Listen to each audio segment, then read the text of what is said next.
Bienvenue sur Africa 24 dans cette nouvelle édition du Morning News. Voici les titres de l'actualité. Le Bénin interdit le droit de grève dans 3 secteurs. Celui des transports est notamment concerné. Pour expliquer cette mesure, les autorités évoquent le contexte sécuritaire. Air Sénégal restreint son offre en Afrique centrale. La compagnie aérienne a décidé de suspendre ses vols à destination de Libreville et Douala notamment. Et puis focus sur la pénurie des carburants en Tunisie, une situation qui attise la colère des automobilistes. Les détails à suivre dans ce journal. Mais tout d'abord, le lieutenant-colonel Emmanuel Zoungrana reste en prison au Burkina Faso. Sa demande de remise en liberté provisoire a été refusée ce 12 octobre par la justice militaire. L'ancien chef de corps du 12e régiment d'infanterie commando basé à Waïgouya est incarcéré depuis le mois de janvier à la maison d'arrêt et de correction des armées de Ouagadougou. Il est poursuivi pour tentative de déstabilisation des institutions de l'État et détournement de biens publics, faux et usage de faux, enrichissement illicite et blanchiment de capitaux. Une affaire pour laquelle plusieurs autres militaires ont également été mis en examen. Rappelons que son arrestation est survenue quelques jours avant le coup d'État orchestré par le lieutenant-colonel Paul-Henri Sandaogo Damiba. Un coup d'État qui avait renversé l'ancien président Roch-Marc Christian Kaboré. Dans l'actualité également, un communiqué commun pour demander l'arrêt des hostilités en Éthiopie. C'est l'initiative prise par 6 pays occidentaux, dont l'Allemagne, les États-Unis, le Royaume-Uni ou encore le Danemark. Dans ce document publié ce 12 octobre, les États signataires ont exprimé leur profonde inquiétude relative à ce conflit qui perdure depuis près de 2 ans. Ils appellent ainsi, je cite, le gouvernement éthiopien et les autorités régionales du Tigré à cesser immédiatement leurs offensives militaires, à permettre un accès humanitaire sans entrave et durable et à rechercher un règlement négocié par le biais de pourparlers de paix.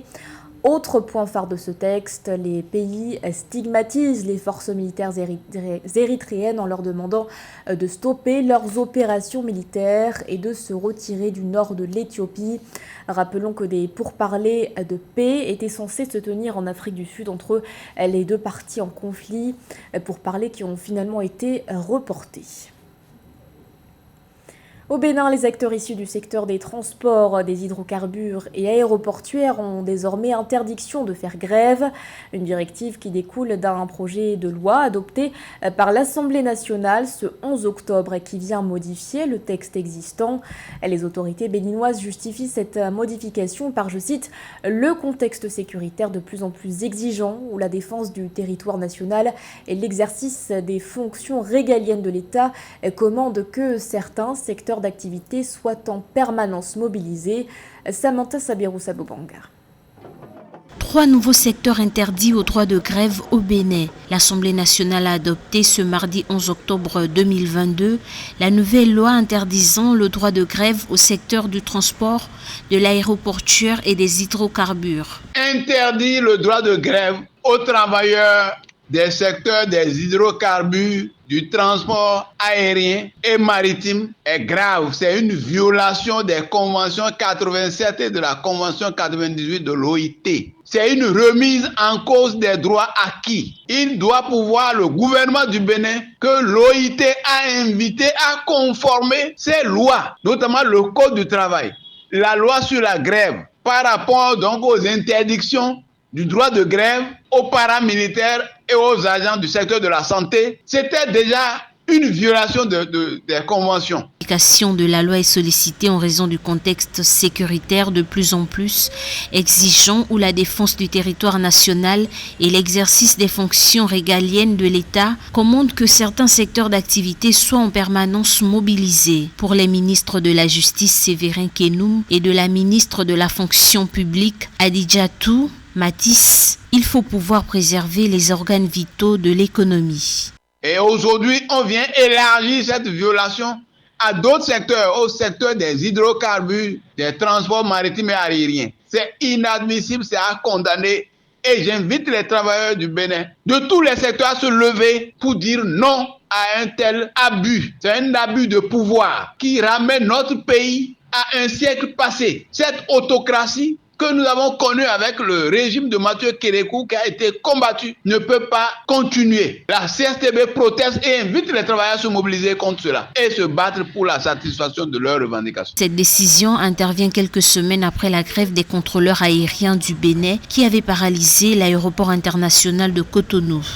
Plusieurs députés ont salué l'initiative du gouvernement car selon eux, cette loi vient régler un problème de stabilité et de quiétude au Bénin. Le Cameroun abrite actuellement la 3e édition de la conférence Promeet Up and Learn. Un rendez-vous organisé à Douala est placé sous le thème « Mise en œuvre de la ZLECAf », la nécessité impérieuse de la promotion des contenus continentaux. 3 jours de discussion axés notamment sur l'industrialisation du continent ou encore sur la technologie et le digital. Reportage de notre correspondant Narcisse Oum. Le commerce intra-africain est jusqu'ici estimé à moins de 20%. L'activation de la zone de libre-échange continentale africaine en 2021 devrait permettre d'accroître les échanges et optimiser la production sur le continent pour garantir un développement inclusif qui bénéficie aux populations locales. C'est pour accompagner cette vision que la communauté économique et monétaire de l'Afrique centrale a réuni dans le cadre d'une rencontre professionnelle des entrepreneurs locaux et étrangers, des politiques, des chercheurs et journalistes. La 3e édition de ce Promeet Up and Learn, qui court jusqu'au 14 octobre dans la ville de Douala au Cameroun, s'articule autour du thème « Mise en œuvre de la ZLECAf », la nécessité impérieuse de la promotion des contenus continentaux. Alors, mes attentes sont déjà l'adhésion massive de ceux pour qui nous avons conçu cette plateforme, donc les entrepreneurs, pour qu'ils adhèrent et qu'on aille ensemble vers la transformation dont nous faisons la promotion aujourd'hui pour aller relever les défis que nous impose l'opportunité qu'est la zone de libre-échange. L'objectif de cette rencontre est de constituer une plateforme relationnelle entre les diverses composantes du développement de l'Afrique. Cette plateforme, en restructurant les marchés et économies du continent, va déboucher sur la transformation structurelle de l'Afrique. Pour les experts, il faudra pour y parvenir investir dans la production locale en construisant des chaînes de valeur, sources d'emploi et de richesse. Je pense qu'une telle rencontre viendra booster ce qui manque à l'Afrique pour être numéro 1 à l'échelle mondiale, surtout en matière de l'industrialisation, mais aussi nous retenons que l'utile dans l'avenir sera la formation des jeunes. Et la formation des jeunes passera par une main-d'œuvre locale qualifiée, et cette main-d'œuvre locale qualifiée passera par des grandes formations. Et je pense que c'est ce que nous offre aujourd'hui ce salon. En ouvrant ses travaux à Douala, le PML franchit un cap important pour son ancrage dans le paysage business du Cameroun de la sous-région Afrique centrale, avec pour but d'atteindre les objectifs assignés à cette plateforme, à savoir le branding national du Cameroun, le sourcing des solutions et recommandations pertinentes à même de booster les échanges sous-régionaux. À partir du 30 octobre, Air Sénégal suspendra ses vols à destination de certaines villes d'Afrique centrale. Les liaisons vers Douala et Libreville notamment ne seront plus assurées. D'après la compagnie aérienne, cette décision s'explique, je cite, par la piètre performance financière de cette ligne triangulaire depuis son lancement en mars 2021.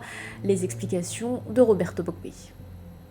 Sur le site de Air Sénégal, une mention « Suspension de vol vers l'Afrique centrale ». Pointe du doigt la faible rentabilité de cette desserte. La compagnie sénégalaise déplore la baisse du service entre Dakar, Cotonou, Libreville et Douala en raison des mauvaises performances financières de cette ligne triangulaire depuis son lancement en mars 2021. L'objectif du gouvernement de renforcer le capital de la compagnie à plus de 456 millions d'euros se voit ralenti.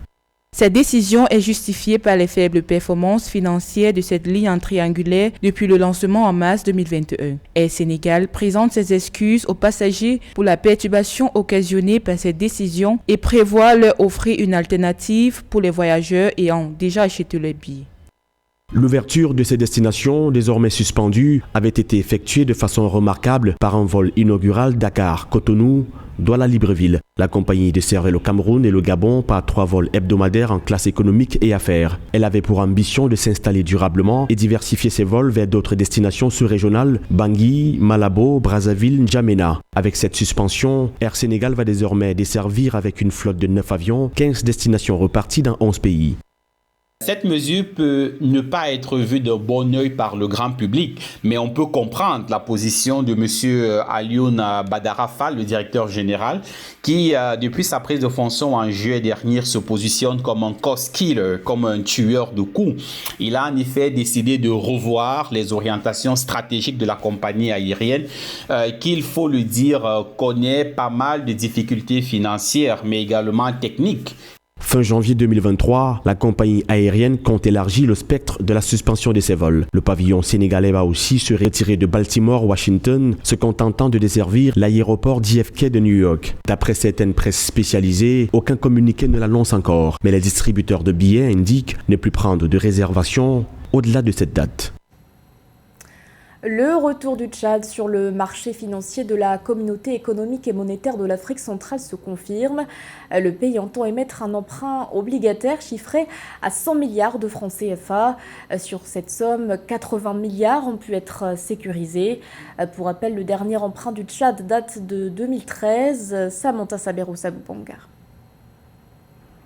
Après 9 ans d'absence sur le marché financier de la Communauté économique et monétaire d'Afrique centrale, CEMAC, le Tchad est de retour sur le marché de l'institution d'émission des 6 pays. Ce retour a été possible grâce à la CBT, Bourse du Tchad, et AFC, Capital SA du groupe Banque Atlantique, qui ont signé un accord auprès de la communauté des investisseurs. Le dernier emprunt obligataire émis par le Tchad a été fait en 2013, ce qui fait que le pays a passé 9 ans presque absent du marché financier, mais sauf que le dernier emprunt obligataire a essayé d'étoffer la crédibilité de l'État, la signature de l'État tchadien, sa crédibilité, sa capacité à s'endetter sur les marchés des emprunts obligataires. Ainsi, le pays a retenu un consortium mené par Beko Capital, Adviorsi, SA et Afrilands, Bourse du Cameroun, comme arrangeur et chef de file d'un emprunt obligataire de 100 milliards de francs CFA pour lesquels 80 milliards de francs CFA ont déjà été confirmés en prise ferme. La lettre de mandat a été signée le 6 octobre 2022 à Yaoundé au Cameroun. Cette opération qui marque le retour du Tchad sur le marché financier de la Communauté économique et monétaire d'Afrique centrale est une sorte de sondage d'opinion de la signature du Tchad sur le marché régional.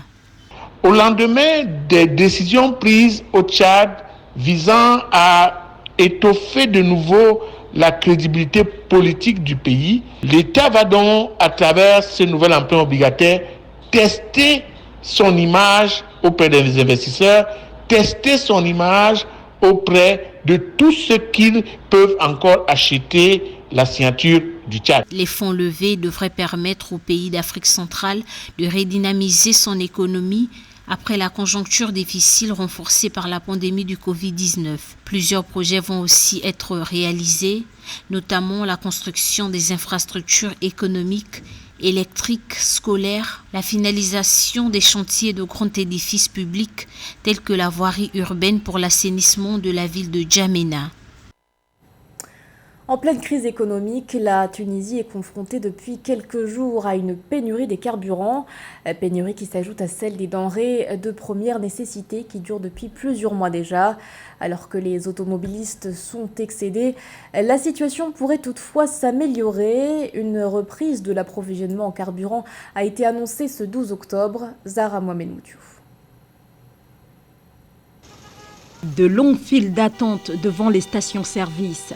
La capitale tunisienne n'avait plus d'essence ce mardi encore, en raison de la baisse des importations et de l'approvisionnement au niveau national, malgré les annonces du gouvernement qui prévoyait la fin de la pénurie ce lundi, grâce à une nouvelle livraison de carburant. Face à la situation, les automobilistes sont accablés. Le manque de carburant m'affecte beaucoup. Le matin, je ne pense qu'à comment je vais faire le plein d'essence. Je ne pense à rien d'autre qu'à comment j'emmènerai mes enfants et ma femme au travail et à comment moi-même je vais y aller. La crise des carburants s'est déclenchée la fin de la semaine dernière. Les réserves d'essence se sont alors épuisées dans les stations-service. Celles qui détenaient encore des stocks n'étaient plus autorisées à laisser les automobilistes remplir au-delà des 15 litres. Notre travail s'est arrêté, nos vies se sont arrêtées aussi. Tout est perturbé. J'attends depuis 1 heure pour faire le plein dans cette station-service. Une pénurie d'essence qui attise la colère. Mais une amélioration est peut-être en perspective. Ce mercredi, les autorités ont annoncé la reprise progressive de l'approvisionnement dans les stations-service. Ce journal a été réalisé par l'ensemble de la rédaction. Merci de votre fidélité. L'actualité continue sur Africa 24.